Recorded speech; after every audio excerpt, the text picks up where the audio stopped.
Star Trek 57, M23, take 2.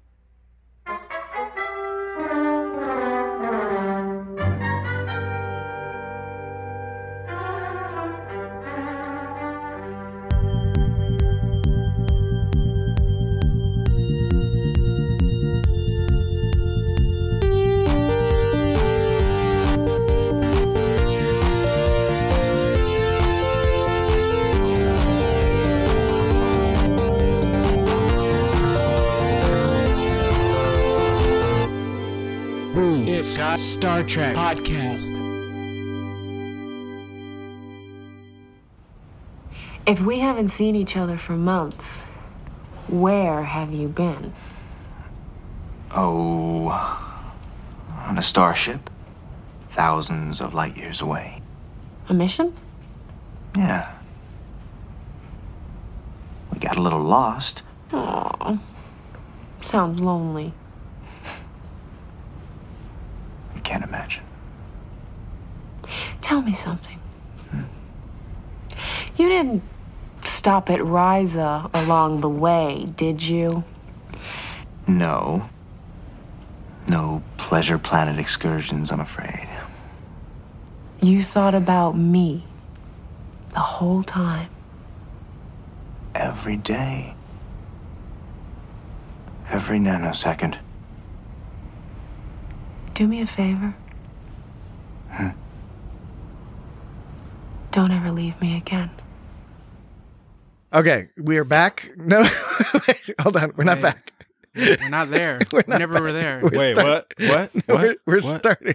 I'm sorry. It's not the counter, isn't? I'm sorry. I fucked it all up. We're at the beginning of the podcast, and we're not back. We're starting the podcast. That's what's happening. The podcast is starting. It's starting. Yes, I was going to suggest that since Jesse wasn't here last week, it's his job to start the podcast. Do you concur, Dan? I concur. All right, Jesse. I don't discur. What episode of the podcast are we doing? Is it 164? Sure. Yeah, that sounds good. And what's the episode we're discussing? It's Voyager. It's called Non Sequitur. Excellent. It is the 5th episode of the 2nd season. That's correct. Not the second episode of the 5th season. It's very Harry Kim. It is very Harry Kim. Okay. That's right. All right. And Harry Kim's awesome, dude. Yes, I like Harry. Harry Kim is awesome. He's a good fellow. All right. So very briefly for new listeners and old listeners, Are who we doing haven't this thing gotten- again? We're not doing the whole thing. All I was going to say is, if you're not familiar, in this era of the podcast, recently we've relied on a bespoke algorithm. Oh, that's right. Put together by Dan right over here. Yeah. Dan's programmed an algorithm that takes our podcast With Python and MongoDB. slurps up our podcast, and then based off of the content of the podcast, I use VS Code as my text editor. it analyzes all the Star Trek scripts. It's a pretty hilarious premise. And then it gives us a list of what episode we should discuss next, based off of some sort of mathematical manipulations that he refuses to tell us about. Right. It ranks it, and it ranks all the episodes. He hasn't given us the criteria for like how things are weighted or anything like that. We're just taking it on faith. Faith of the heart. We have faith of the heart that Dan is I think I tried to explain it once, and then everyone got distracted because it was boring. But, well, we said for our Patreon. I maybe don't we- think so. I tried to hang in there, man. well, But it didn't work out in the end. We still don't know. But it's like I can hear it, I can listen to what you're saying, but it doesn't necessarily mean that like I know, I understand. What you're saying. and that's fine. But Like, Patrick was you know, saying that I've been keeping it hidden, I like can- it's some proprietary Like you information. can show me an equation, and I'm not going to be like, okay, there's an equation. I think That you've must been- it makes sense. You've been purposefully obtuse. No, I don't think so. For the purpose of making us bored. You know what I'm saying? You're trying to obfuscate your code. I will put my code up Obfuscates. on GitLab so you can all by look at my code. pretending. You know, you should do that. Yeah. I should do that. Unless you think there's some money in it. If you think there's some money in a proprietary algorithm for selecting the topics of next week's episodes that we could sell to other podcasters. Yep. It doesn't have to be Star Trek scripts, right? You could put in any scripts. You could put in Baywatch scripts, Knight Rider, Yep. Golden Girls, Yep. Hill Empty Street Nest. Blues. Oh, definitely Empty Nest would But work. not Mama's Family. No, Mama's Family wouldn't work because that was a spin-off of the Carol Burnett show, which was a sketch show. Because I don't think this works with sketch shows, right? Right. There's no way to make it work with a sketch show. No, it's just I think you breaks. just have an anti-Mama's Family bias. Could be. Yeah, it's kind of a weird show. The sketch was funny. The sketches were the Mama's Family sketches. Well, the Mama's sketches on. It was a better show. Yes. Yeah, when it was actually a show, I didn't enjoy it as much. Okay. Well, long story short, back at the ranch, Dan's proprietary, up till this point, thus far, proprietary algorithm. I wouldn't go that far, but you will, and that's fair. It has been guiding us to determine what to discuss week to week. What did we discuss last week, Dan? Miri. Yes, Miri. Jesse wasn't even here. He I know. I wanted to. I had fucking coronavirus. Well, yeah. So then, what are you going to do about that? You just doxed yourself. I don't care. So I just like saying everything's I had a 36-hour headache that was the worst in my life. It was pretty bad. Whenever you say any kind of information about anything, it's doxing that thing. I know, that's fine. I like saying it that way. I got infected. Why didn't you take some ibuprofen? I took some aspirin, actually. Oh, you should have taken ibuprofen. Oh, aspirin worked fine. Ibuprofen's better. Ibuprofen, you be tripping. Yeah, exactly. Right? You know I try to sleep as much as possible. Okay. Well, I was saying, the long and the short of it again. The long and the short of it. It means nothing. If we keep saying the long and the short of it, it will assuage. Well, I'm glad you feel better, Jesse. Assuage our audience. Short pier. Yeah.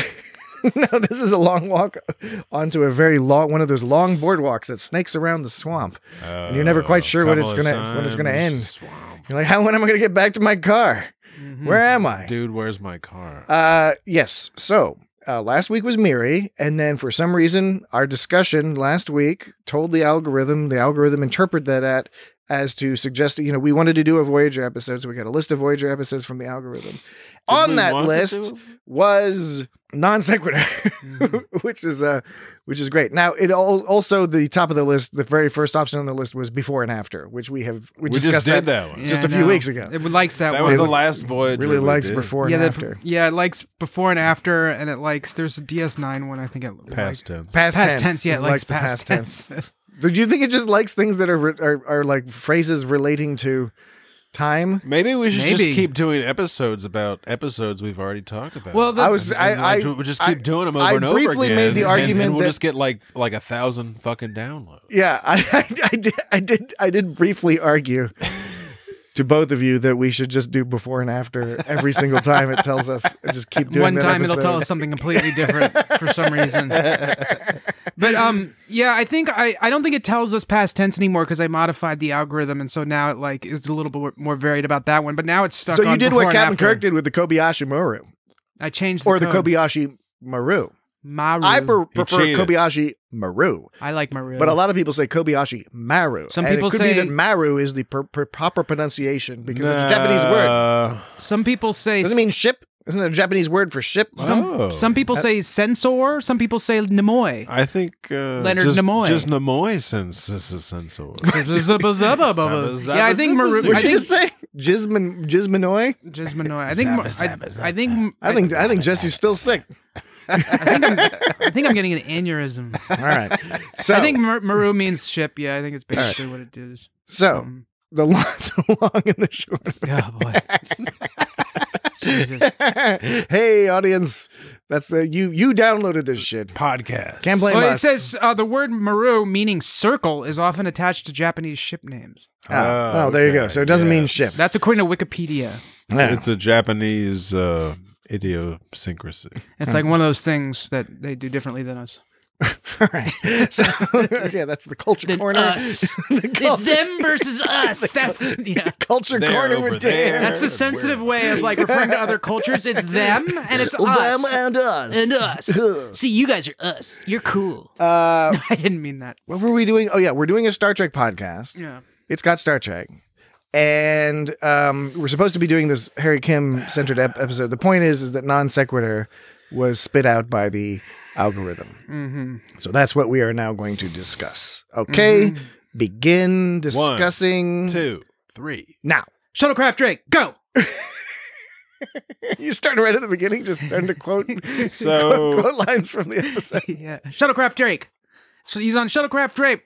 Drake. Really? That doesn't follow the naming. Drake means dragon. Does that follow the? Yes. Does that follow the naming conventions of? Aren't they supposed to be like the Rio Grande and shit? No, like no. That's the runabouts. Oh, the runabouts. Those are runabouts on the Deep Space Nine has rivers. I always get that They're all mixed up. different like the Yangtze. Yangtze. I always get that mixed up. The runabouts. And the there may have been a shuttle naming convention on Voyager, but if so, I have forgotten it or I didn't ever suss it out. Mm-hmm. You know, because when I first watched Voyager, I was a young man and I wasn't thinking about things like connections, like all the names mean the same thing unless a character points it out. Federation shuttlecraft in Memory Alpha for Star Trek. There's there's Cerritos has the Death Valley, Joshua Tree, Kings Canyon, Redwood, and Yosemite. Those are Type 6A. Yes, those are parks. All parks in California. California parks. It's California and the ships are named after California cities and towns. all the other California class ships. Enterprise D has Ansel Adams, Armstrong, Berman, Calypso, Campbell, Chris Pike. They're just Clark, named after cool things. Cool radical things. All the cool radical stuff. Where's the Voyager on this? Okay, Voyager is the Baxial, the Cochrane. There's two of the Cochranes. It's just nerd Oh, no, stuff. there's one that's active and one that's destroyed. And then there's the Delta Flyer. There's Drake. There's Sacagawea. Wow, Sacagawea. And the Tereshkova. All right. Some people would pronounce that. No pattern. What's that? Some people would pronounce that Tereshkova. What's Tereshkova? I would. Some people say Tereshkova. I would choose to say Tereshkova. It depends on what part of Russia you're from. Yeah. All right. Because the what is that? When even the ah makes it feminine, and if it was a guy ship, it'd be the Tereshkov. I think you or Tereshkov. Dan, I think it would be Tereshkov. Dan, I don't want to accuse you of anything here, but I think you might be. I think you should. I think you might be like trying to delay talking about this like Harry Kim episode. I'm just giving people mad. You have a problem with Harry You got something wrong with Harry Kim? No, I'm giving people mad trivia. We like to tease Harry Kim for not getting promotions, but it's not his fault. That's the fault of leadership. In this episode, he gets some kind of like award, and you'd think they'd at least give him. It's very confusing. At least give him a lieutenant junior grade. But the thing is, this timeline in this episode does get a little confusing because, and I think you could argue this episode it's a construct. Maybe should have been done like a year later because it's like all about months differences, months and 6 months and it's not like years have gone by. Yeah, in 8 months he made a ship. That seems like not much. Well, he time didn't make the ship, but he adjusted the design of the thing. Yeah. Longer. I mean, that was funny when the one guy was all like, there's this problem with the dilithium. What was it? The dilithium fracture. Mm-hmm. And the guy's like, but we thought about it for a couple weeks. Yeah. And we got the answer. Now, I'd like to think it would take more than a couple weeks to resolve the dilithium fracture if it was such an age-old problem given the particular design of this the warp coil. So when he was thrust into the whatever this hallucination time. Well, I'm still on don't you think he should have done his homework a little bit before he showed up at this meeting with the cranky admirals? Well, that's the other guy dragged him along. Okay, let's back up, Dan. Let's go ahead. I was talking about. whatever. Well, we were talking about the lithium fracture. The problem was that the tetryon plasma tends to disrupt subspace. Okay, yeah, okay. There you go. That's what the problem was. There's your problem. And to solve that in a couple weeks, that's a big problem. That's a big problem. We were talking before about how long the openings were. This one was 40 seconds, which was not that long. Yeah, short. Another short one. Yeah, because Miri's last week was record short for TOS. Yes. And this was I don't know, record short because Voyager had a lot of short. Voyager. This was guest starring Louis Giambalvo, not to be mistaken with Maria Montalvo. Yes, you're talking about the fellow who played Cosimo, right? Yeah, not the person who was trying to get a job at Strickland Propane. Yes. That Admiral guy was on Seinfeld. That Admiral guy was also on Star Trek multiple other times. Yeah, he was. He played another Admiral who looked exactly the same in First Contact. Various cranky Admirals. I knew that guy. I knew that Louis Giambalvo, Cosimo. I knew there was something up with that guy. As soon as he looked at Harry when Harry was walking away, and he lingered looking at Harry. He lingered longer. I knew something was up when he started talking with a ridiculous accent. Oh, yeah, that's a ridiculously that did not match his face. Offensive accent. Yeah, and then later he dropped the accent. All right, well we'll get to that because in this teaser. They drop us right into the thing. Vulcan coffee. Do the Vulcans drink coffee? See, here's my problem with Vulcan. Well, okay, sorry, Patrick is trying to get to a thing. No, I'm now very eager. I will accept the interruption because I'm eager to hear your point, which seems to be very sincere and very passionate about Vulcan coffee. I have a problem with Vulcan coffee.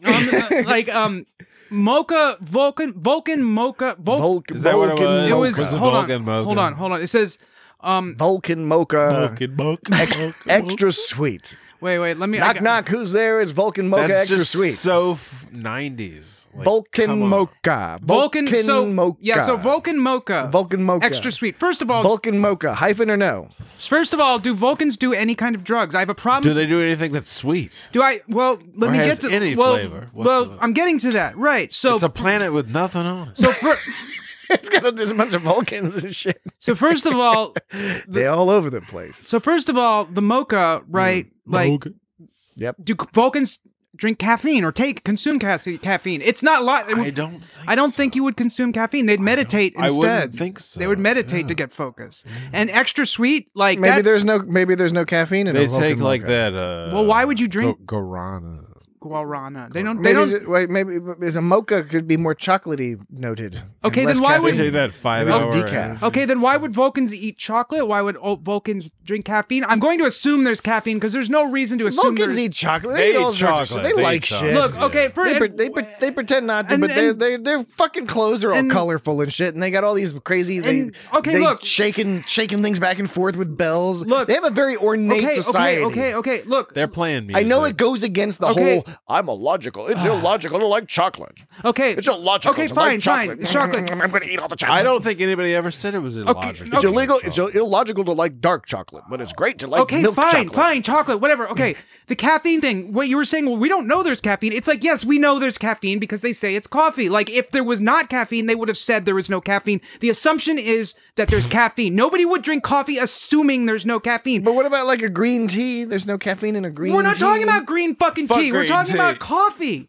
Coffee is assumed to have caffeine. You're not going to win me in an argument that says we can assume that coffee is decaffeinated without specifying that it's decaffeinated. I mean, I totally agree. There's coffee and decaf. Nobody drinks decaffeinated. There's regular and decaf. There's not like regular and caffeinated. Look, I 100% agree with you, but I just so thoroughly enjoy playing the devil's advocate in this case. You do. So okay, fine. It could be decaf. We get the point. Audience, Vulcan mocha. Audience is telling us they get the point. But now to the next point, like you said, Jesse, extra sweet. What Vulcan's going to have something extra sweet? They don't have to. A human can have it. So you're gonna have you can get a thing from another culture and modify it. Yeah, but that's with your culture. It's called fusion food. You can get it down at the mall. But humans are gonna always make everything extra sweet. Get it at the mall at the kiosk that just says Asian. Then what they should have done is they should have had a Vulcan. Yeah, and they got like sushi and egg roll. No, they should have had a Vulcan and some sort of like Thai. What they should have done, crying tiger steak. What would have provided us with better description of lore is if there was a Vulcan nearby and he said extra sweet. Ugh, you humans do everything stupid. Again, I totally agree with you, but. Yeah, I'm not going to worry about it. Well, I'm going to worry about it. And that's why we brought you on board this podcast. Thanks, guys. We went through. Thanks, guys. When Jesse and I went through all the resumes and everything, I mean, there were people who had far better research skills, much better voices to be on the air. Much better looking. Significantly better. Didn't have a strange odor. However, they didn't have that certain je ne sais quoi when it came to clothes. Yeah. The passionate need to make a minor point. You humans fuck everything up. Extra sweet. Fuck you. You know, they used the set they used for San Francisco was the same set they used for New Orleans in Deep Space Nine. I was going to say, was it the same set they used for Fairhaven? Because it felt very Fairhaven. Yeah, they may have recycled. How'd you know that? Too. I read it on the internet. You know what I like? I like when the subway stations have just steps you go down. It makes you feel like you're going into a cave. It was like what was it called? Like trans something? It was the Mission District. Yeah, but like the Mission District line. What is that? Like, is it a train? Is it a bus? Well, that's what I was curious about it because in some sort of like subterranean in contemporary lands, capsule. contemporary land. You're a contemporarian. Where we live now, it would take you down presumably to some sort of like metro or something. Right. Like so that. that's what But I this like. is future metro. So what I like about the New York City subways is that they just have stairs that go down into this mysterious cave of wonderment. Sometimes it smells like so it's not that pee. wonderful down there. No, it's not. Here in DC, like we have nice subway system, but like we have these big like. In London, you can get candy Okay, bars. but yeah, that has what the fuck? That has nothing to do with what He's just saying things. It's just a side anecdote. just That's why we got him, Dan. Do you remember when we went through all the applications and we picked him because he had the side anecdote? I'm in the middle of talking about this Jesse guy is pretty swift. I'm in the middle of talking about New York subways versus DC subways, and Jesse pipes in with in London they have candy bars. I'm like, what the I've fuck? been to New York a number of times and I've enjoyed the pizza there. Okay, I don't mind admitting that. In Boston, they have T-shirts. In New York, I thought we were talking about the Boston Tea Party. No, in New York they have subways where you just go downstairs and it makes you feel like you're going into a wonderland. Where in DC we have nicer subways, but they're not as functional, and they've got a big like it's like architecturally nice, and it's got like a big self-important like building gate you walk into. I just want to walk down some stairs into a secret cave, but you can't really go anywhere. Like, you gotta fucking drive a car to East Falls Church Metro just to find out there isn't any parking. So you drive to DC anyways because it's shorter to drive there. All right, San Francisco of the future. Okay, clearly has something like this. It doesn't look like San Francisco. It does not look like San Francisco of today. But well, wait a minute. It had a bunch of 20th century buildings. And it was New Orleans. You know, I know it had 20th century buildings. And it was DS9 New Orleans. Like out the window. I'm just saying it looked like a set. It did not look like San Francisco or New Orleans. No. Nor did it look like New Orleans. No, it was a funky set. It looked like it was a bunch of brick and like. Well, like you said, they reused the. It was weird. A set back what were those in L.A.? What were those like? Los Angeles enclosure, little like sheltery things. Like what are you talking about? Buildings? No, they weren't buildings. It was like these frames of like. You're about a museum material. It was like along the walk, like some kind of shelter where you could like get in there. Well, what we should do? What were those things? What are you talking about? I don't recall seeing anything like. What we should do is we should watch the DS9 episode with New Orleans and see maybe they made more sense in that episode, and they had to reuse the same. It was a better episode. They had to they had to reuse the same set, and they're like, "What do these do?" I don't know. I thought it was weird because San Francisco doesn't have. I think we already watched that. San Francisco doesn't have like a train system where you walk down some stairs in the middle of the sidewalk, does it? I don't remember. I know when I was in San Francisco, I saw a lot of human feces on the ground. Okay. But I quite liked the city, despite that fact. Well, like San Francisco has some kind of cable car, but like in the future, they've got whatever that in the future. Maybe there was a great disaster and they had to build a new city on top of the old city, but the cable cars remained. Yeah. But and now what was terranium? It was subterranean. Are you saying terranium? Terranium. Subterranean. Terranian. You're not talking about a terrarium? Tyrannosaurus. Terranian. All right. This is a what were you? Wait. Now I want to know what Jesse was saying about England and candy bars. No, he just said you could get candy bars on the subway. You can do that in Korea too. I mean, most places you can. They have like little shops. Just not DC. Oh, I didn't know that you were talking about subway systems. I thought you were just talking about getting candy bars in England. I was like, why are you talking about getting candy bars in England? You were like, because you can get it on the subway. I'm not that careless. Oh. All right, so okay. It was pertinent to the conversation. All right, okay. No, not really, but we're running. We're almost up. It's almost time for our first break, and we haven't talked much about this episode. So, Harry Kim. Let's move it along. Harold Kim. Harry Kim. One thing I enjoyed. So we have the teaser, of course. He wakes up next to his old girlfriend. Harry Libby, Kim. Harry Kim fucks. Who? Yeah, we knew he had this girlfriend. But then it gets into the episode, and one thing I liked, although I do think it undermines the story somewhat, because I did enjoy this episode. It's a bit of a slow moving. I enjoyed episode. it more than Before and After, which we saw recently. I did enjoy. There were some problems with it, but I enjoyed. It was slow, but one of the things that was kind of interesting structurally, it was sort of like the writers, I think, were a bit between a rock and a hard place, because this was an interesting premise. The problem is that Harry Kim is reacting in like the proper way. He's reacting exactly how you'd expect a Starfleet officer to react. And that's great because at this stage in Star Trek, you expect that. If this was on TOS or something, somebody could be confused for longer. But Harry Kim is immediately like, all right, well, it could be a holodeck, it could be this or whatever. And that's fine, except what happens is, because he's acting so Starfleet, which is expected of him, I never buy that he feels bad that he's going to have to leave Libby again. Right. So they've introduced Libby as this whole, like, this is going to make his mission so much harder because in order to set things right, he's going to have to sacrifice being back together with Libby, whom he loves. Right. But I don't at any point... He's always been pining. He seems real fucking eager to be like, he's like, yeah, sorry, no, I totally love you, but... I've got to do the right thing. Like there's not a moment's hesitation where he's like, I've got to figure this out and get back to where things were supposed to be. And they tried to sort of half-ass it they were two scenes. One was where he was like talking all sweet to her. He was like, I'm in a lost spaceship over in the Delta Quadrant, thousands of light years. See, that's when she should stop off at Rise of. That's when she should have been like, shut the fuck up with that Voyager shit. Like he's all talking about like his sex fantasy is being lost in the Delta Quadrant. And Voyager's no joke because it's a tragedy for these people. Right. You know, I hadn't considered that. It's kind of a weird, fucked up. I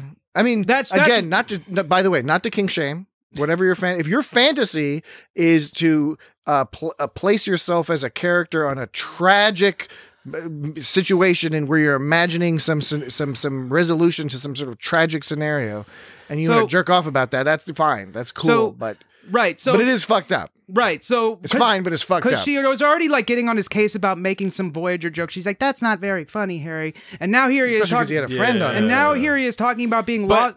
But he knows that Voyager is okay. Like, so Danny's fucking fine. Well, okay, but that... Okay, that's neither here nor there, but like... It's a matter of opinion, I suppose. There's a spectrum of the term fine. The point I'm making... So they're still extant. So he's, like, talking about, like...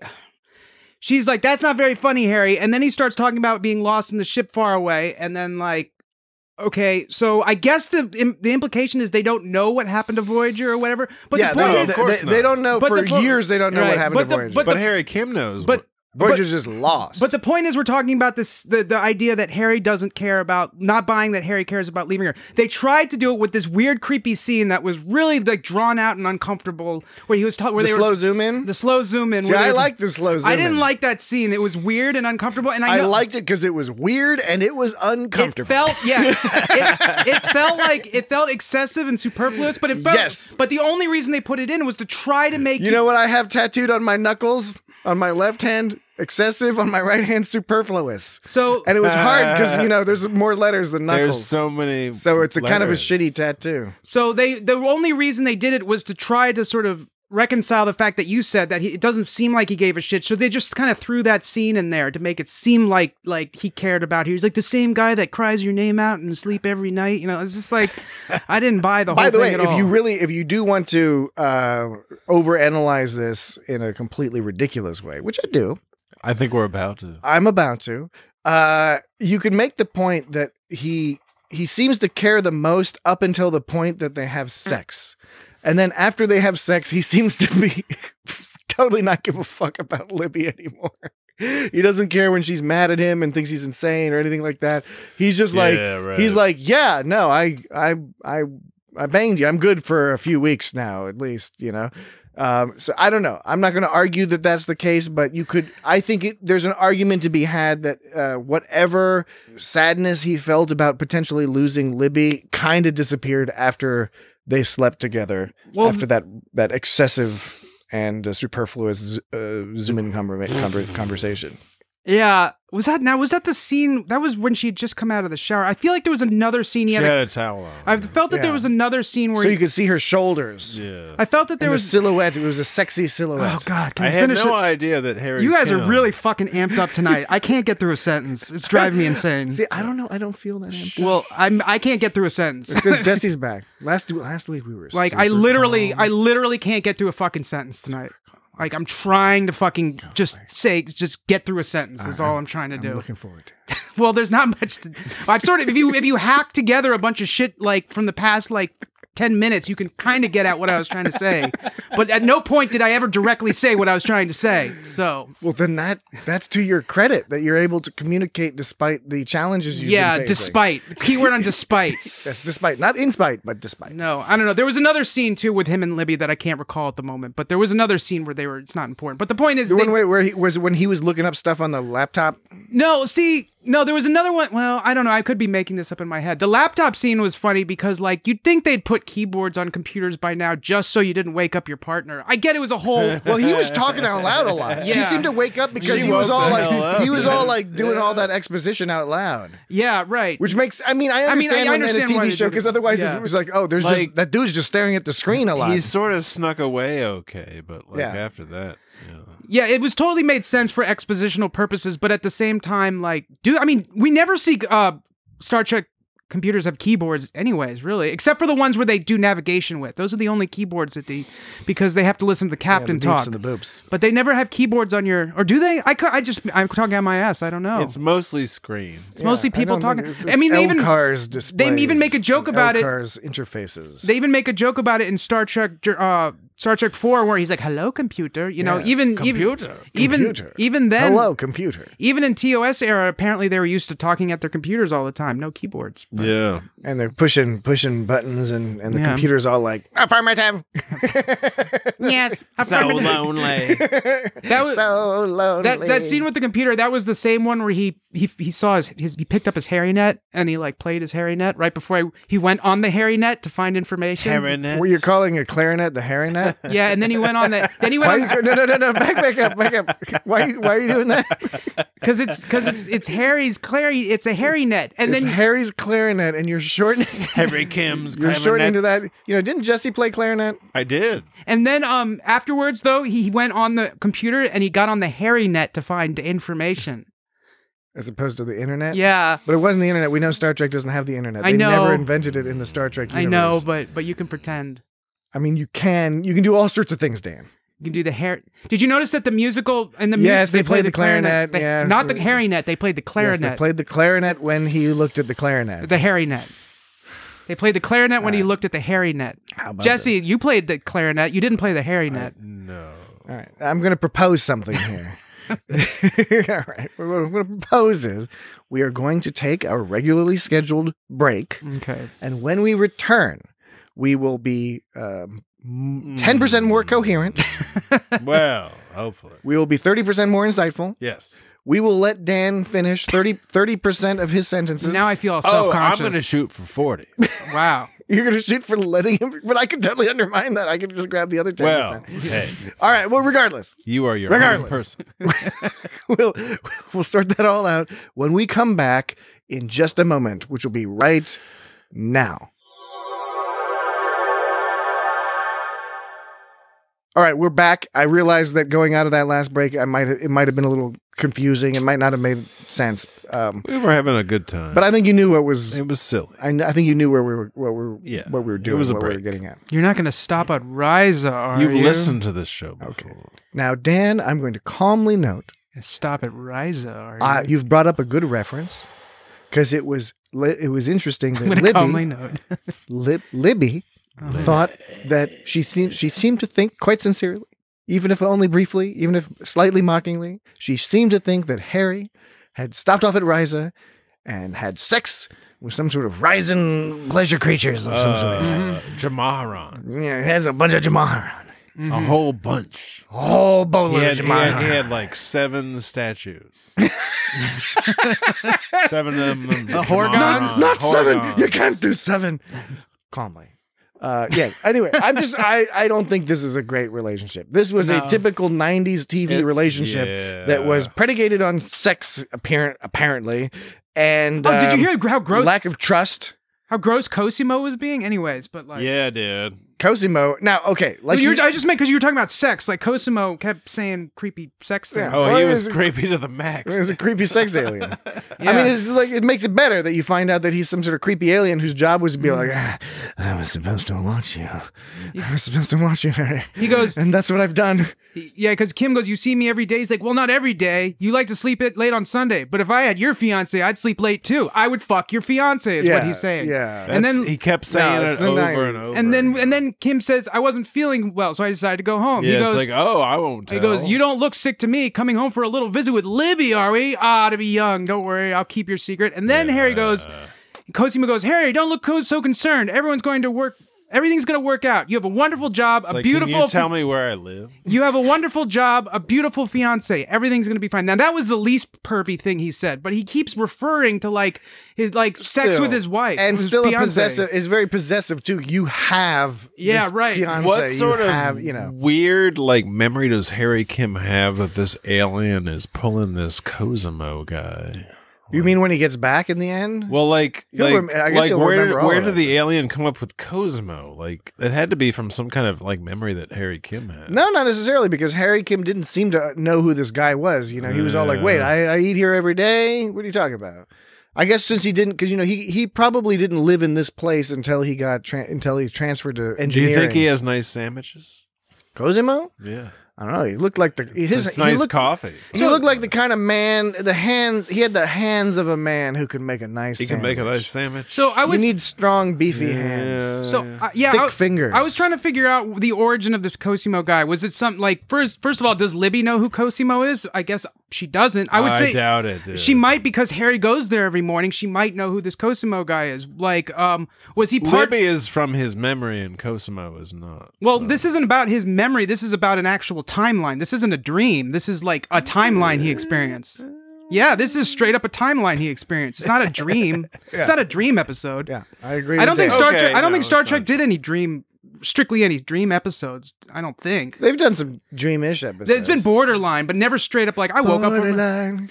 So Damn it, the question is, was Cosimo part of the original timeline? Like, if so, is this alien taking over this Cosimo's body and soul? Is he like inhabiting this Cosimo, or is Cosimo simply an invention for Harry's benefit? Like, is the whole being of Cosimo invented because Harry, to help Harry along? Meaning, did Cosimo? That's what I thought. Did Cosimo exist 8 months prior to this whole? If you go to Starfleet Academy, do you just end up going to Cosimo to get your coffee and your sandwich? Go to Kokomo. Cosimo is a symptom, and he's a symptom. Is it like Kokomo?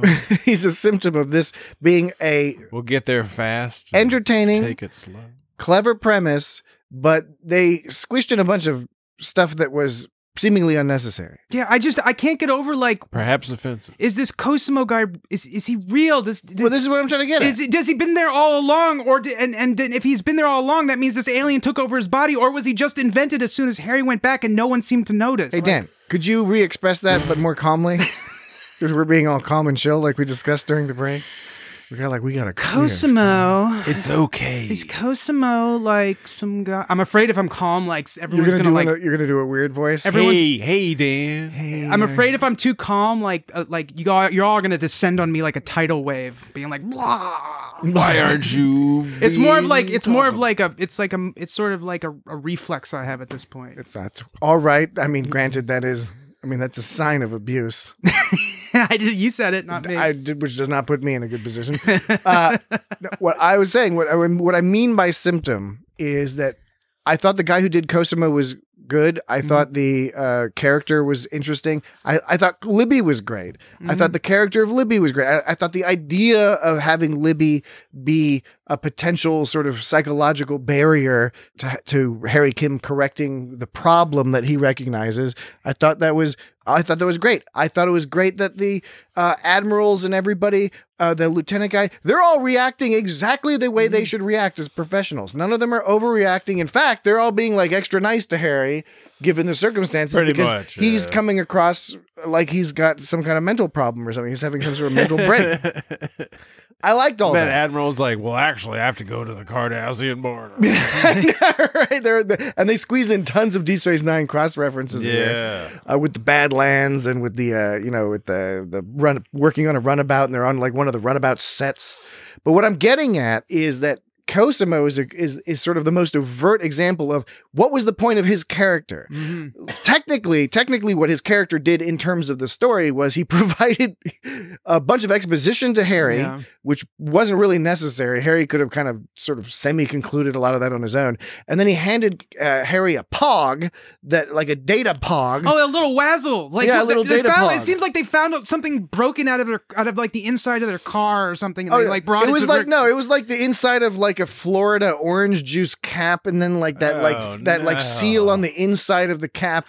I think then they used magic marker to make it look like fancy. It kind of reminded me of one of those little games you play with the little circle and the silver ball, and you have to tilt the thing around and make the silver ball go in the little divot. You know? Young people these days don't know about the games you're talking about. No, they don't. Oh, maybe they do. They never. Well, that little wazzle, they never really did anything. They never did anything. And I don't mean a fat-assed white girl. I mean a pog.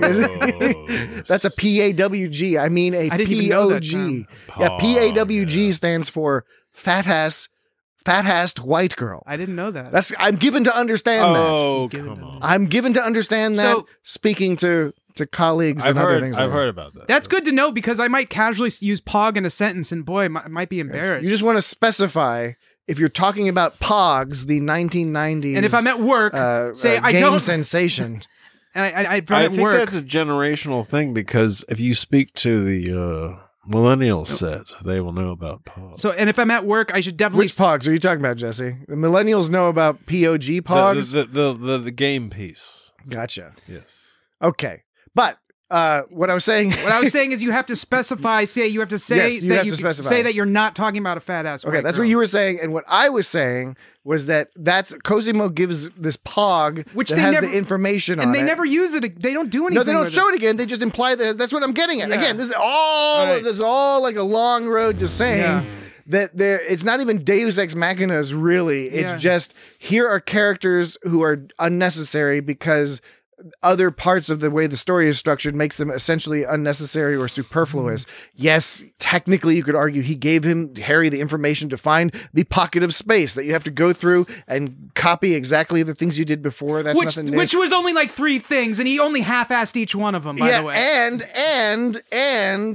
And for example, he goes all out of his way to get Tom Paris to help him, and we'll talk more about Paris in a second, because he's got these mad piloting skills. He didn't use his piloting skills to help out. He just flew a fucking runabout. And he happened to have a phaser on. Pre-arranged coordinates from Cosimo. Right. Where did he get that phaser from? Meanwhile, like, Harry's not sitting there thinking like, man, should I do this? I might want to just stay with Libby. Everyone else is like, we'd understand if you'd want to stay with Libby. And even Libby. And he's like, nope. No, I'm fine. I'm fine. And at the end of the episode, he's happier to see Tom Paris than he was when he woke up and saw Libby. Oh yeah, that the second conversation I was talking about, where they were trying to make it seem like Carrie and Libby had an important relationship. Yeah, there was a scene where she was all really upset that he was leaving. She was like, how would it feel if you woke up and the person you loved wasn't the same anymore? And he's like, Libby, I do love you, blah blah blah. I don't, and then he started, and that was a scene that was supposed to make you fucking care. But it was like nobody had ever seen any Star Trek episodes before, and they were like, we don't understand you, like, coming from a different dimension. That's another point, actually. Because on Lower Decks, they would just be like, oh, that's one of those things that happens. Yeah, exactly. They would have a whole protocol for dealing with somebody waking up and being like, oh, I think I'm in the wrong dimension. Yeah. Well, that was a Discovery. Yes. That was a whole thing too, where like, this takes place after TNG. And he starts telling them about like this whole situation. It's like, oh, and even in the week prior and before and after, like this is an episode where Kes is like, I think I'm Benjamin Buttoning. Benjamin Buttoning. That was a season 3 episode, wasn't it? And they were, okay. But point being is, in TNG, they did a lot of shit like this too, where like someone just out of nowhere says like, I'm experiencing a weird dimension. They're like, huh, tell me about that. Weird. Let's figure this out. It's like, well, we picked up some spatial anomalies. Yeah, and so Kes had this, even though it was a season later, Kes did have the same experience where it's like, I'm going backwards in time. They're like, huh, let's talk about this. Yeah. But in this one, where they should have records of all these things, in Starfleet, they were just like, it's all classified. They were just like, we don't believe you. It makes more sense that you're an alien or someone took over your brain centers. It's like, I'm an admiral and I don't believe you. Which doesn't make any sense. But what's also funny is like, when they were like, we think you might be an alien or someone's taking your brain centers over, Harry's response was like, that's crazy. As if what he's saying is like any less fucking crazy. crazy. Well, but that's the like point what- is like it's all Star Trek. It's all possible. I agree. I think it's an excellent point, and I totally agree with the point that yes, in the context of Star Trek, we'd expect these people to be a little bit more forgiving, or at least being like, "Hey, we're something's going on here. We're going to do everything we can to like believe you." They just accuse him of being a spy. So I think that's a good point. But beyond that, it is funny that Harry is getting mad at them because, again, it's like, yeah, like what else would people do in the circumstance, outside of the point just made that, you'd expect a little bit more from Star Trek. When Harry was searching through all the records and stuff, and when he went to Marseille. Sorry, I'm not making fun of you. It just sounded funny. I think you were making fun of me. I think it I was. wasn't trying to make fun of you. It's just Marseille. It's not that different. No, it's not. It's me. It's me. tomatoes. It doesn't make any sense for me to be giggly. I apologize. I'm a little giggly. I'll try to be less giggly. Sometimes you say continuity. Continuity? Yeah, sometimes you say continuity. Continuity is a word. Marseille is a word. Marseille. Oh, this is fancy Patrick. I'm just so fancy. I'm sorry. I can't help it. It's really my fault for being. It's my fault for being so fancy. Yeah, I mean it is. I agree. I admit it. It's my fault for being I think it's silly to say so fancy. I think it's silly to say continuity when it's more when continuity. It's continuity. Now, if you want to say New Orleans, yeah, that's fine. That's what fine. about Nolans? That's a different thing. Nolans. I support your right to think anything is silly. Oh, here we go again. Let's move on before it gets mean. I'm being very sincere and very calm. We're going to move on before it gets mean. The point is like, so Harry's like using some codes to dig up some classified info. He travels off to another country. Mm-hmm. I'm wondering if he knew that they were going to track him or if that was a total surprise to him. I don't know. They weren't very clear. Yeah, he didn't seem to think that, but it's always a peculiar thing in the Star Trek future where you guess you could track anybody everywhere. And which is why the ankle bracelet made no sense to me either. Because it's like, they're like, we're monitoring your every movement. Oh, heavens, isn't that what you've already been doing? Because like you saw me go to fucking another country. And wasn't it? Did you say to go fuck in another country? Go fuck in another country. And wasn't it the second Kelvin Star Trek where they had that scene where they were monitoring some kind of terrorist attack? Into Darkness? Was it Into Darkness where they were monitoring a terrorist attack and they had security cameras, but they were like 3-dimensional security cameras that they could like pan around and stuff like that? Sounds like it.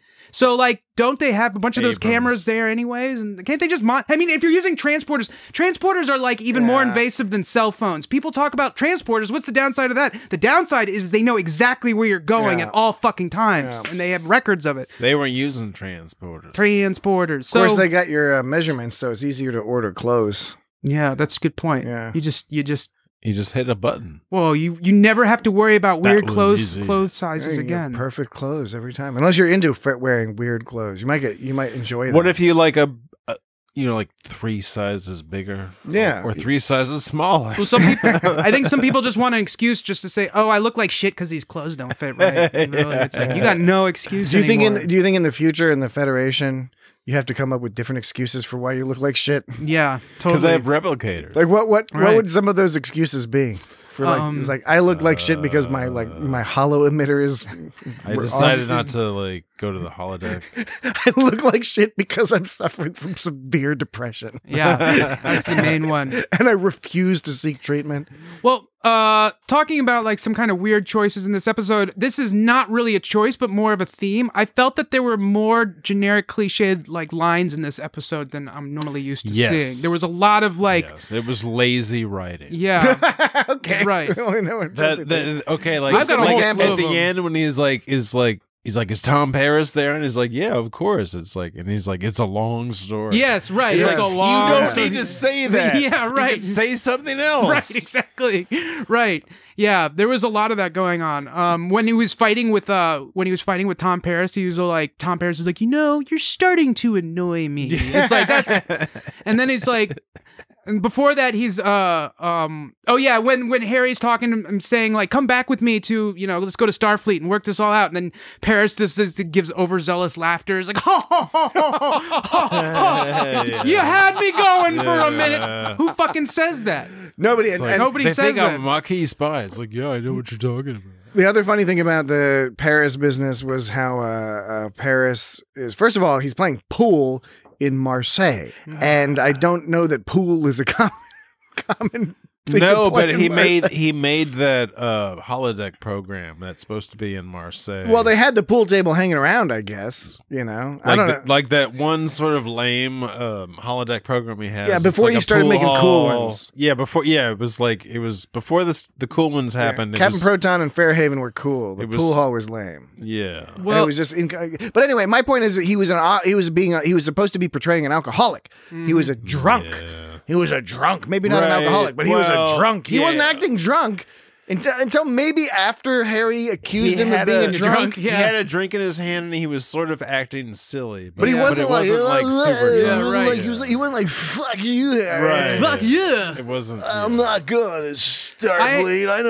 I know a trick when I see one. On the side, we're gonna do speaking of drunk Harry, I'm Tom Paris. Drunk Paris. I have a problem with that punch scene too. That whole punch scene, the way Harry blocked it was dumb because Harry had already dodged the punch, right? He already dodged it, but he blocked it anyways, and he blocked. It was excessive.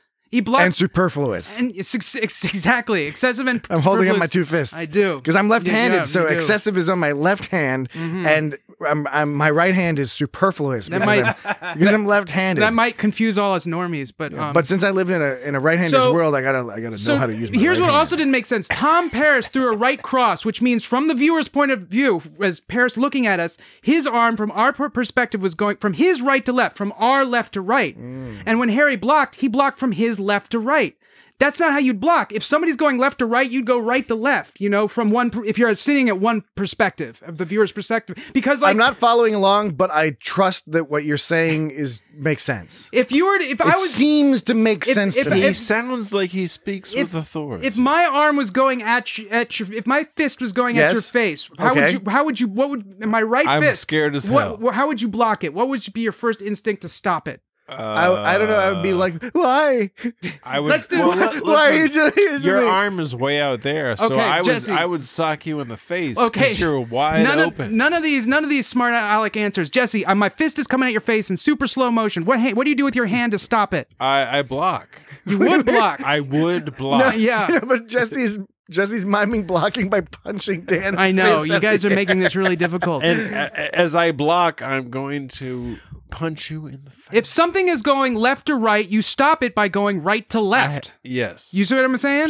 Again, I'm 100% aboard with this. I'm just trying to say that I don't understand this. If something I'm sort of like not imagining it with my brain. If something is going left, we won't have to talk about it too much longer, but like if something's talk about this all night. If something's going left to right, you don't stop it by going left to right with it. You don't stop if a train is coming right to left. If a train is coming at you, you don't stop it by running away from the train. That's not how you stop it. I would want a train going the same speed coming up alongside of it so I could jump onto the errant train and take over the controls. You throw something on the track and it derails. If you were Superman and a train was coming at you and you were to stop that train, you would fly into the train. No, I would fly along with it and try to slow it down so as to not kill everyone on the train. There's nobody. You'd match speed with it and then you'd grab onto it and then kind of drag it backwards.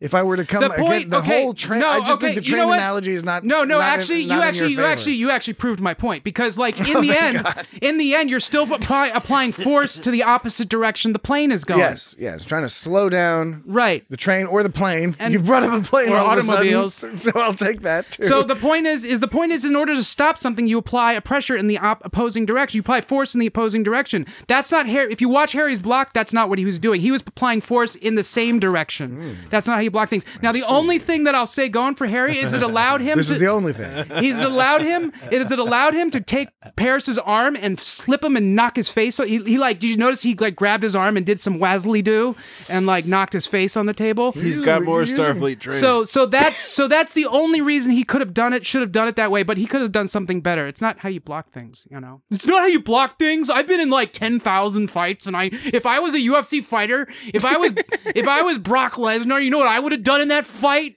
Ken Shamrock. If I was Ken Shamrock, you know what I would have done against Hoist Gracie? I should have been me fighting and not him. Oh, yeah? I know. You know what you should have done, Ken Shamrock, in that situation?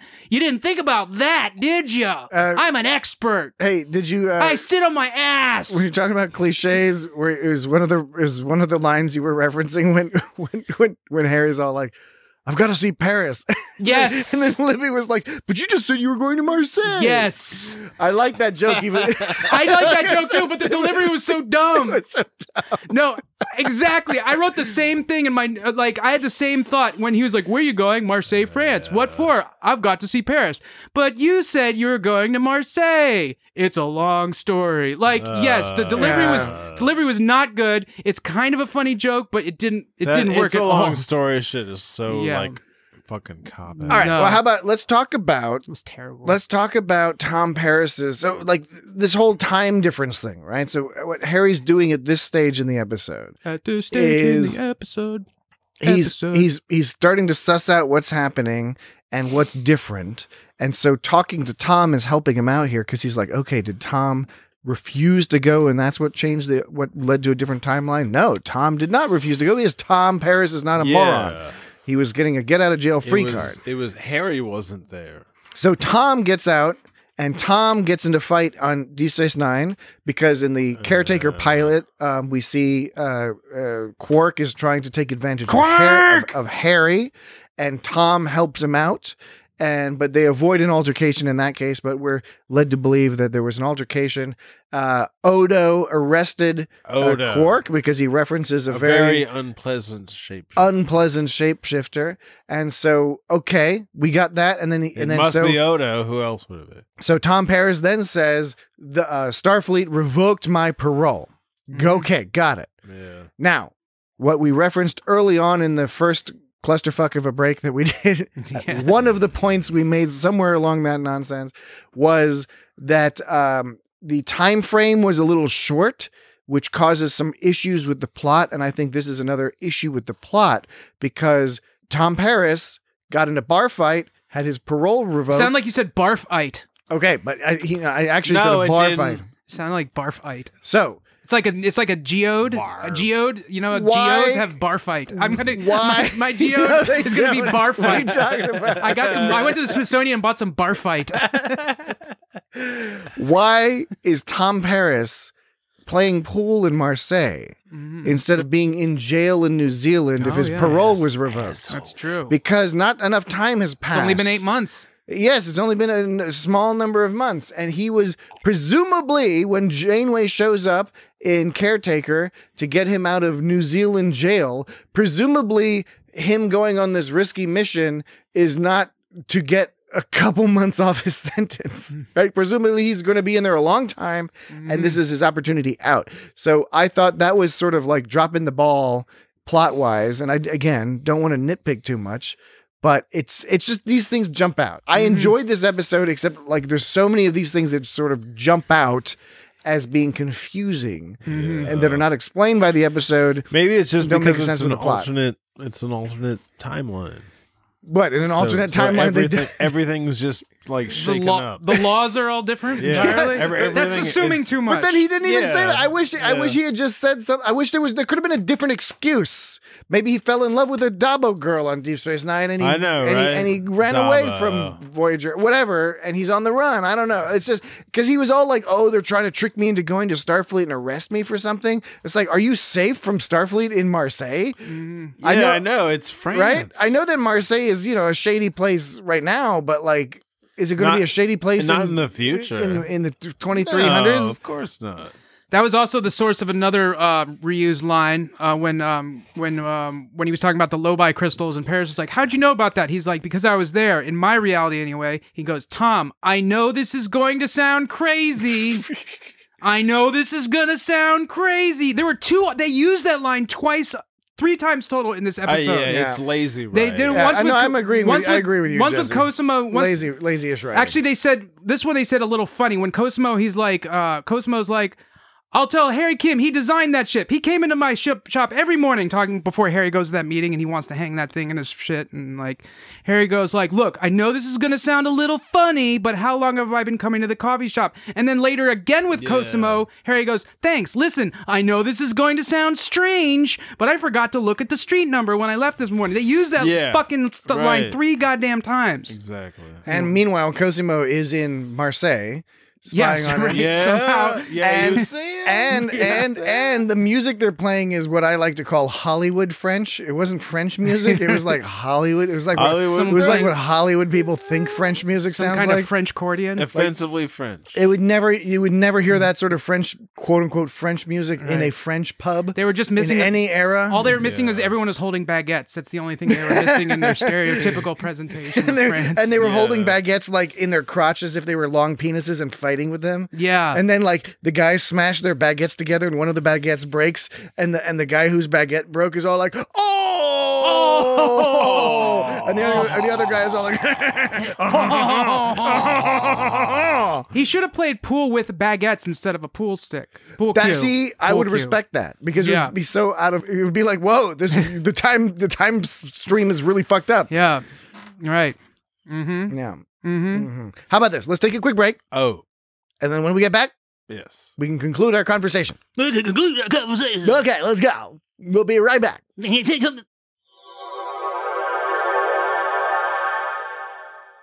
back. Are we back, man? We're back.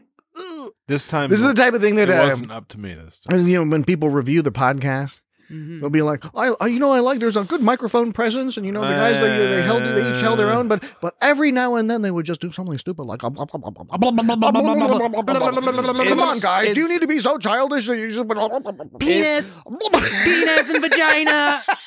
It's like, why do people have such a high standard? It's okay for people to have high standards, but I would argue that that's not a high standard. Saying that it's not funny to make either fart noises or to talk about penises and vaginas, I'd argue that is not a mark of a quote unquote high standard. It's a comedy podcast. It is, and you can talk about penises and vaginas and farts in a sophisticated way. I think a high standard would be like it's all about balance. A high standard would be when you lose your mind after someone mispronounces Marseille. That would be a high standard. I know. Yeah, that's the kind of high standard we do want to go after. We do. It's like, oh my God. Yeah. And I wasn't criticizing you. I was laughing at you. Yeah, and it wasn't even a mocking laughter. It was a heartfelt, I can't control how stupid that was laughter. Have you been which to is Marseille? much less insulting. Have you been to Marseille? Have you been to Marseille? Marseille? No. Merseyside? I've been to Monaco. I've been to Marseille. We say on Marseille? Yeah, on my way to Aix-en-Provence. We say the college is Notre Dame, and no one makes fun of that because it's Notre Dame. It's not. It's America. Oh no, I think everyone makes fun of us for that. Well, no, everyone else in the world does. I'm not talking about like. Because those are them. Yes, I'm saying back to your whole us and I'm them. saying when people Dan's always about us and them. No, that was projection right there. What I'm saying is in the U.S., if you say Notre Dame, no one points out the obvious mispronunciation because that's what it is. It's just Notre Dame. But like most people know it's pronounced like Notre Dame or whatever. But like you don't worry about it because the bells, Notre Dame you remember is like that a school in North America, and Notre Dame is like a cathedral. And then there's like the movie The Hunchback of Notre Dame, which is like one of those fucked up and horrifying Disney movies. Some great songs in it. Tom Hulse. Am I right? Tom Hulse, you know what I'm saying? I've only seen that once. Tom Hulse is tight, dude. No, that movie is fucked up. They should not show that to children with their babies dying and all sorts of other horrific stuff. Yeah, babies dying. Crazy stuff. All right, Star Trek. Kim says, all of this, it's not supposed to be happening. I don't belong here. Libby says, if you're having second thoughts about getting married, why didn't you just say so? That's the old, if you don't want to be with me, if you don't want to be, that's when you say, if you don't want to be with me, just say so after the other person says something kind of wild. You go like, if you don't want to be with, they did that in Back to the Future 3, actually. Yes. They did. In Seinfeld. But it worked a little better in Back to the Future 3. In this one, it was just like, you said something crazy. If you don't want to be with me, just say so. Yeah. It's like old hat. It's old hat, yeah. I got a whole slew of these, but I'll try to keep them coming, baby. Yeah. I want to hear more. What's the next on the list? Well, the first one I noticed was when Laska goes, "Hey, Harry, you ready to go?" And Kim goes, "Where?" And he's like, "Very funny. Come on. When was the last time you said very funny sarcastically to somebody like that?" So this is where previously on It's Got Star Trek, I was praising Kim for responding in an excellent Starfleet way, which for the most part he did, except when this guy is all like, we got to go to this presentation. If I'm in Kim's place after having watched a lot of Star Trek, I'd be like, sorry, dude, no, fuck off. I'm not going. Whatever this is, I'm not going. You can call me insane because maybe I'm insane. I don't fucking know. But I'm not going to a goddamn presentation where I don't got my PowerPoint slides. Yeah. I don't have my 6 pads with all my presentation stuff on it. There's at least I don't know what you're talking about. One fucking admiral. And he was... And he's a shit. I mean, and he wasn't pretending to be like with it when he was talking out loud to himself with Libby around. Why did he suddenly feel like he had to go along with it? Yeah, I didn't buy it. I didn't buy any reason to. Like, I would have been like, no, I'm not. I'm going to go over that. I'm going to get some croissants at Cosimo's. Well, according to Laska, it's just a case. Are you saying according to Alaska?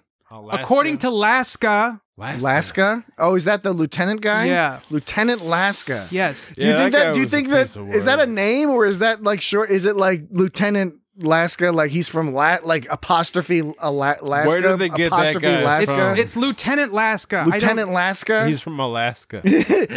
I'm Lieutenant Laska. I'm from Alaska. I'm good at Parisi squares, and my dad hates me, just like Riker. According to him, it's just a case of the jitters. When was the last time you said it's just a case of the jitters? I might refer to a case of the yips. Yeah, the yips is more fun. Yeah, maybe this is just stuff people said in the 90s that we forgot about. It could be. I've forgotten a fair amount about the 90s. Yeah.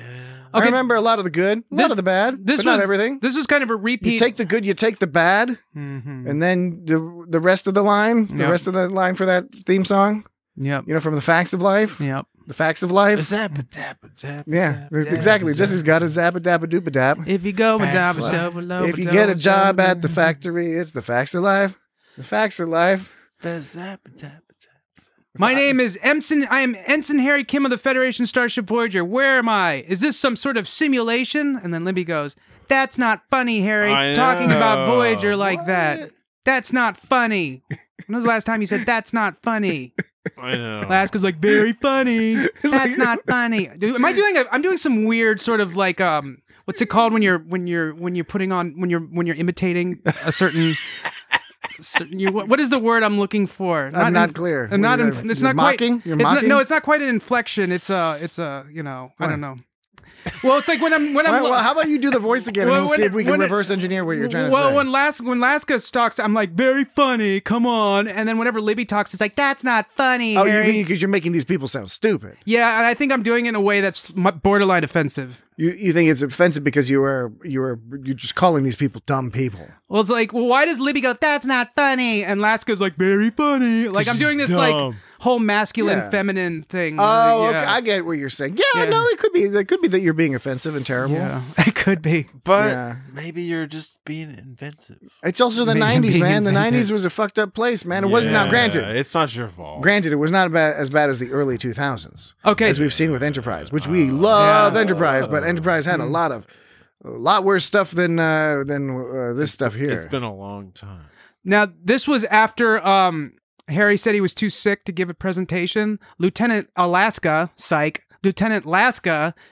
"Harry, you'd better be dying." He basically told Harry to go kill himself, which is not cool. No, I did That's not cool. That guy, and I think that the line as written was intended to be like sort of a playful, slightly concerned jocularity. Right. The way it was portrayed by the actor, who's not a bad actor, he's a great actor, but just the choice made in that day was a threat. It was like you said, Dan, it was the guy was saying like, you fucked this up big time. That's why Harry should have done the thing that always gets you out of trouble without anyone asking any questions, which is you say that you had diarrhea in your pants. Yeah, in your pants. Nobody wants to deal with that. They don't want to think about it. I used to say that when I was working at a restaurant in Richmond, and I was like, the traffic would keep me from, because going on 95 South. You worked out at Bennigan's, right? Yeah, among other places. But the traffic would be. And Bottoms Up. Yes, when I was driving from Northern Virginia down to Richmond, sometimes the traffic would be really bad, and I'd have to miss work. So I'd tell them that I was spewing from both ends, and they were just like, "Oh, okay." Oh, yeah. No. And that's the thing is the reason why it works is that I mean, I don't know if they believed me, but they didn't want to talk about it. It's not. Yeah. People. Right. No. That's what it is, right? Yeah. Because you don't want to talk about it, and if you vocalize it, if somebody says it, it makes it real. Yeah. Like if you shit your pants and you don't say anything about it, then people will be like, "Oh, that's the guy who shit his pants." No, but if you're like, "Oh, I crap my pants for real," people they erase it from their minds. It's like in the Hitchhiker's Guide to Somebody Else's Problem Field. They just don't. They do not want to deal with it, so it just goes away. Anyway, that's a tip for the younger kids coming up if you're early career folks working in an office, poop your pants, or other in the service industry office. It works in most industries. Just so you shit your pants, and nobody will give you a hard time for that day. I don't think you can use it 2 days in a row, though. No, because you'd be dead by then, probably. Yeah. Hopefully, there's a bathroom nearby. All right. Other than the shitting pants thing, what else were you? Were you making some point? Oh no! Did we derail a point of yours? Well, we were just no. Thank you for asking, but no. I was just going to go to the next one, which is Libby says, "When are you going to tell me what's going on?" And Harry goes, "There's nothing going on, okay?" She goes, "You're not a very good liar, Harry." Yeah, but you're still doing the voice that you criticize yourself for. I know. I wasn't at first, but I did it because I realized halfway through that's how you know I'm giving a punchline is what I put on that voice. And what you just want to have the little asterisk that makes clear that you're not intending you're not intending this in a misogynistic way. No. You're not trying to belittle the character of Libby as a female. She's Look, a fine and actor. I also don't want to. Even though she's written in a 90s female, like, what's her job? They didn't give us any information. She says that she has a busy day, but she doesn't specify what that is. She has no agency in this episode. Because the problem is that in the 90s, men writing these things were like, "Oh yeah, we don't want to give the woman agency or she character." She did the best with the lines. That she's hot, and we can show her shoulders naked, and the audience will just assume that like Harry is going nuts, like having to fight against the not staying with her because she's so beautiful. I know. This guy fucks. The only agency she had was when she closed the window after they were trying to chase Harry out the window. Yes, and like that was she applied her agency to helping the male. Exactly. Character. Right. Yeah. Precisely. Even though she had every reason to still assume he had mental problems or was a criminal or something, and yeah. So 1990s. I think the last one I have is when Kim goes, "Libby, I didn't hear you come in," and she goes, "Obviously, you're in enough trouble as it is." Who says that? Who says you're in enough trouble as it is? Now, if anyone troublemakers, if anyone out there says these things, I don't want to make you feel like you're incorrect for saying them. I've just never actually said these things in real life. Any of these lines, because you're a regular person, right. I do think that very these things funny, are not... very funny, Patrick. What did I say? I would no that. What are you talking about? Jesse, you're Jesse. He's making fart sounds again. That's not funny, Jesse. See, there was that one person that complained that we made fart noises. Yeah, but I don't even think we do make fart noises. Jesse makes those weird lip noises sometimes, but that's usually like his sort of like a polite, his way to communicate a polite indifference to whatever we're talking about. That's not funny, Jesse. I wouldn't say very funny or that's not funny. I'd just be because like... it's always funny. I would say like, like shut the fuck up or like, haha, you fuck you. Yeah, right. It's like, so, very funny. You son of a bitch. Fuck you. Oh, anyways. Yeah. Well. I liked how when Harry was escaping, he escaped down the fire escape by methodically going down the stairs. Yeah. What? It's so funny that he lives in like a historic district and it's like just some old ass building. Yeah. And he looks out the window and it's still like the 20th century. Like you see like all the 20th century like San Francisco buildings. Yeah. There was very flat. Yeah. There was a flat shuttlecraft flying around. That's I did like when he looks out the window and there's the shuttlecraft flying by the pyramid, which San Francisco pyramid building. When he's escaping by going down the stairs, it was awesome. There's that dude that just fucking flies out the window at one point. Like, where did he get the strength to fly through the window like that? And he straight up kicked that dude in the face. Oh no, he elbowed him in the face. That was fucked up. You know what I hate? I think we're gonna find out. What? At the beginning of the episode, when Harry was like had to go to this meeting, and she's like, "You got to go to this meeting." What I hate is when I'm watching a TV or a movie show and some character, it's the morning and they have to get to work. And I hate it even more when they have to get to a meeting. I'm like, this is stressing me out. I know. This is not relaxing me. Meetings are such bullshit. Now you're making me think about like waking up early in the morning to go to a fucking meeting. And and I don't like, that's not their fault. That's totally a my problem thing. But like, it's no, I agree. It's the human condition. Yeah. I mean, he had to go to a meeting. I mean, nothing's going to change. That's part of the story. What are you going to do? It was a bullshit meeting that there was an asshole admiral and some fucking lieutenant. If the tension serves a purpose, then it's fine. You could argue here it didn't serve much purpose other than to get Harry tangled up in this business. But he should have at least been like, oh, wait a minute. All these people are telling me I have a meeting to go to. Like, he could have at least maybe prepared for it a little bit. Instead of like going to the meeting and being like, ask a few questions. I forgot to bring that shit. I mean, if I'm in Harry's situation, and if I've watched a lot of sci-fi television programs, if I've read a lot of books, what I'm going to do is not. First of all, I don't want to go to this meeting, but I don't want to go. I don't want to go to the meeting partly because I haven't prepared for it, and I don't know what they're talking about this meeting and who these people are. That's going to make me nervous on the face. But it's not just nervous on the face. I hate when I'm nervous on the face. It's not just that I'm nervous on the face. Worst. On the face that I'm nervous. It's that what if this is one of those situations where you're dead and the meeting you're going to is some sort of weird like some kind of Jacob's post-death. Ladder shit. Yeah, either some Jacob's Ladder shit or some fucking, I don't know, just some sort of like some sort of horrible corporate death, like Beetlejuice style thing where you have to go to some meeting with some person who's going to tell you which house you have to haunt or whatever. Oh, yeah. Long story short, the lesson is always avoid going to the creepy meeting when something crazy and terrible has happened to you. Bring a gas mask. I'm thankful that they... That's a non sequitur. That's the title of the episode. You're right. You did it. I'm grateful that they didn't make us like watch Harry like fumble through the meeting at least. But then I was left with like, what was the whole point of all that? I guess just to meet these characters or whatever, just give more. It was just to give us a better idea of what was going on. But at least he wasn't. I guess to let us know that there was a runabout that they could use to solve the problem later. Yeah. At least he wasn't like all like blah, blah, blah, blah, blah, blah. But like so that was the whole thing. Is that was the whole deal. Is that was they didn't say this outright, but. That was the runabout that they stole at the end. Yes. He says, I think stole the experimental he still had all those like access codes. Because Starfleet security sucks. Yeah, exactly. Well, like he was a Voyager crewman, so he had all this shit. Well, he had two sets of because he had the Voyager access codes from his memory that he used earlier, but then in this reality, he was working on this prototype, so he had the access codes to that prototype. But when he said, because the line he said, he's like, I think there's a ship that I can grab or whatever. Like, I guess it's okay. So there's a ship he can grab. Just get it all out, baby. It's okay. You can do another one. All right. So you think there's a ship they can grab? Well, yeah. So Harry was saying, I think there's a ship we can grab. He said that to Paris. And so I guess that...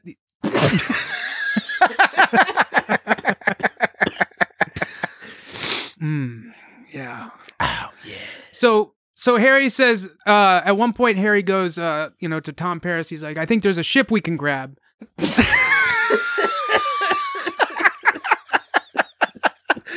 Some sort of weird Pavlovian shit. Maybe I should I'm saying that sentence. Welcome back, Jesse. What were you saying? I was saying, like, at one point... grab a ship. There's a ship you can grab. Harry's... Leave a ship, take a ship. Harry's...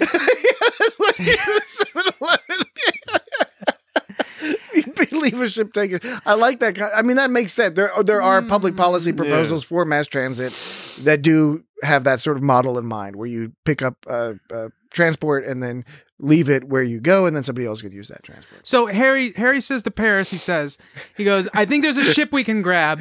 And I guess vaudeville mode right here at the end of the podcast. Right. So I think what we're supposed to take from that is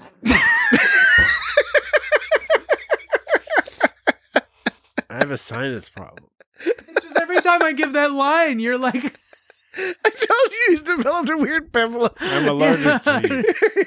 Yeah, Jesse's allergic to your Oh, man. Part of me wants us to stay in, but I understand if it can't. Right. Okay. Harry says I know there's a ship. There's a spaceship. There's a spaceship I can grab, and what we're supposed to take from that is that he has access to this particular prototype, ship. But like you said, like Jesse, like you were saying, I was sneezing. As you know, as you were saying. Harry has all these access codes, right? Yeah. So you'd think, like, you might think, like, me, the viewer, might be like, well, he's got these access codes. Maybe just has access to all the ships, you know? So nothing in that line told me specifically that it was this ship. But it makes sense. No, It's tricky because we're simultaneously supposed to believe that the constraint on Harry to resolving this particular issue, which requires the use of some sort of small spacecraft, one of the constraints is that his access is very limited, and he just so happens to fortunately have access to a prototype shuttle that he'd been working on, and that can help him resolve this issue. However, simultaneously, we're supposed to believe that Starfleet security is so lax that they're going to let him retain his security codes. First of all, from a different dimension. From a different dimension, yeah, exactly. And that so he would even have access to them, and that they can't track him. You know, they are tracking him going to Marseille and stuff, but as you noted earlier, I think it was you, Dan, that it's silly that he's got a fucking, ankle bracelet on. Yeah, they already can track his every movement. So anyway, this is all in kind of service into the plot in some way. And the final criticism I have of this episode, which again, I like to stress, I enjoyed it. It was slow. It was flawed. It was fun. I like seeing Harry at the front of the table. Harry Kim is tight, dude. He's cool. I was always sad when they sort of underused him a little bit. Not as bad as, say, Mayweather in Enterprise, but and Harry got a lot of awesome stuff actually to do. But it took, this was an example of like a fun episode. However, it was, as unfortunately often in the tradition of Voyager, really reliant on the old technobabble. And so we have technobabble. We have weird plotting, weird structures and character stuff that doesn't quite work. It all comes together that makes this a bit of a fluffy episode as a result. Fun, cool to see Harry in action, like actual action and doing stuff, but a little bit fluffy. I agree. I enjoyed the episode too, but there was a lot of sort of exactly what you just said. But so he had to recreate his steps, right? And it seemed like they're really half-assed because there were a total of 3 steps he had to recreate. He had to run a Polaron scan, which he was like either 500,000 kilometer radius or was it 250,000 kilometers? So okay, remember that Cosmo it was 500,000. It was like 500,000 kilometer radius, which is 500,000 kilometers. Yeah, that's I hold on. Let me double check. Does that math? Yes, that's what I get as well. Right. Keep in mind that Cosmo said if you don't recreate this exactly, you could end up in like the land before time or whatever. You know what I'm saying? Like yes, like he's made it seem like if you don't get this right, you could go anywhere. But what does that mean? What does that mean? Because is he inhabiting, like we're meant to believe that he's inhabiting Harry's body, like his mind from the other timeline, the other time stream is inhabiting this Harry's mind. This Harry previously had a different mind because he worked on all this stuff, worked on this thing, hanging out with Libby. Everyone thought he was perfectly normal until he woke up with other time stream Harry's brain in him. So when Cosimo says you could go 1 billion years in the past or 1 billion years in the future, Harry Kim's not there, right? So does that mean he goes into... Does he manifest a body? Does he not have a body? Is he just a floating mind? Does he go into like a tuber or a dinosaur or a future jelly man, like a gelatinous man and from the future? Kim dinosaur. Yeah. MD. Exactly. And this sort of along the lines of when I was asking, like, what is the Cosimo? Maybe the Cosimo person was a real person that this alien just didn't have. Anyways, Kosovo. But so just keep in mind that any kind of small change can send someone anywhere. So it's unlikely that this time stream would have sent Harry back 8 months or a couple years back, 8 months, I guess like whatever, right before the Voyager left, right when he got rejected from Voyager. Yeah. It sent him whatever. And whenever he got sent back to, nobody gives a shit. He could have ended up anywhere, but he just so happened to end up in this one time period where there was only one difference. And that one difference was that he didn't get accepted to Voyager when he could have ended up anywhere with any kind of thing. Get promoted. And it's just this one difference. And when he recreated to go back to normal, he had to recreate the things exactly. Okay, well, radius of either 500,000 kilometers or 250,000 kilometers. That's fucking bullshit. they were going at 140,000 kilometers per hour or whatever, and like that's somehow supposed to be like the thing that recreates the events that happened. Even Paris called him out. He's like, "You think it was 140,000?" He's like, "I don't know. I'm doing the best I can." And then I like your Harry Kim voice. I don't know. I'm doing the best I can. Oh God! And for some reason, he had to beam himself off the ship, but we don't know where he's supposed to beam to. We don't even know what he beamed himself. We don't even know where what transporter room. Apparently, we found out he was supposed to go to transporter room 2 because they mention at the end he's in transporter room 2. But we don't know. What if he went to transporter room 1? What if that's where he beamed to? Would that not have recreated the events properly to bring him back home? See what I'm saying? Because he had to recreate every event exactly as it had in order to send it back home. Because if he didn't, he could have ended up a billion years in the past. And so all it took is him transporting to transporter room 1 instead of transporter room 2, and that could have been enough to send his time shit all askew. You see what I'm saying? Yeah, and it's only 3 things. Only 3 things. Wouldn't you think it's like, well, wouldn't it take into account how with his heart rate at the time? Right. Wouldn't it take into account how hungry he was? Wouldn't there be so many more factors than just those 3 things? And wouldn't those 3 factors not be so wide? 500,000 versus 250,000. You think it's 140,000 characters? You got to beam off somewhere, but where we don't know. But all this is apparently enough to send us right back to where we need to go. I think you're taking perhaps the wrong conclusion. Nope, not the wrong conclusion. No, I'm not saying you are wrong. I must stress this very strongly. I know it's on service of a story. I'm not saying you are wrong. It's in service of a story. Your reaction is wrong to what you're stating. There's multiple reactions you could have to the issues that you've cited. You've chosen a reaction that has engendered a great deal of anxiety in yourself and it is transitioning to myself. I'm okay. Maybe you're feeling anxiety. This is just how I feel all the time. My reaction to all that logic that you've laid out is that Cosimo is a bit of a melodramatic fella. Okay, that's what we're taking from it. Because this clearly worked out perfectly with a few little hiccups here and there, but they solved it 100%. Seems like time streams are all back to normal. I think Cosimo is a little bit overdramatic. They should have spent a little bit more time characterizing Cosimo then, I think. I agree. They didn't. That's the fault in this episode. They didn't characterize Cosimo enough because, like, you know. Well, we'll write that down. We'll add it to the list of things that we'll write to the Star Trek people. I want to go to the Katarian Music Festival. Yeah, me too. All right. Oh, one last thing I wanted to mention before we close up shop. According to Memory Alpha and a couple other places, there were just some interesting reused special effects shots. And I always find it interesting when it is a very common thing, especially back in the day. You would reuse special effects shots. Nowadays with CGI, you reuse special effects like 3D models and stuff, but you'll be able to do something different with them. But it was just a lot of special effects shots from a very wide range of things. So first of all, the exterior footage of Starfleet headquarters, right? That's the one that's by the Golden Gate Bridge. That's from Star Trek IV, The Voyage Home.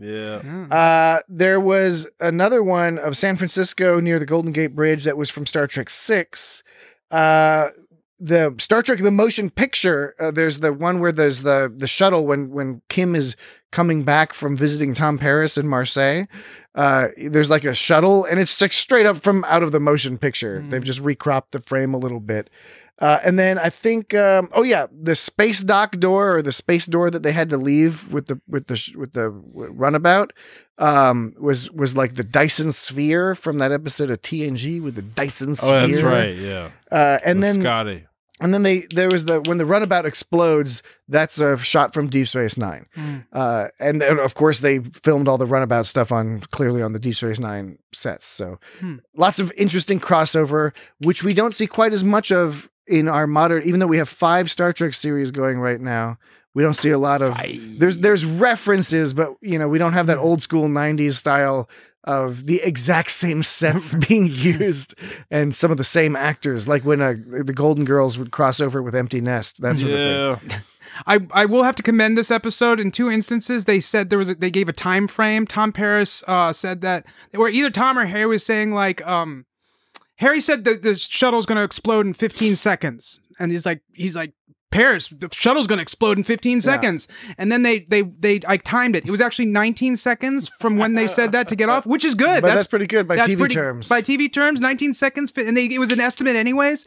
When they're on Voyager and Paris said there's 10 seconds to hull breach. And then he says 9 seconds later, he says hull breach in progress. And then they beamed Harry out by 12 seconds. So that's not bad. I like that. Yeah, it was good. Yeah. I think Voyager did sometimes relied a little too much on technobabble. On the other hand, pretty good with the timing. Because with the timing. The same thing that makes you use the technobabble makes you anal about the timing. As my grandma always said. That's the same thing. And watch this episode back and tell me that Harry doesn't sound like Harry doesn't sound like Keanu Reeves with some lines. No way. He goes. One time when he goes, I know this is going to sound crazy. He says that, and then at any point is he like station? Then there's another time he goes, there's got to be something we can do. Like Harry Kim sounds just like Keanu Reeves in those two lines. All right. Well, we will we'll let our audience write in and let us know if they think that Harry Kim occasionally sounds like Keanu Reeves. Jesse, do we know anything about Nebula class starships?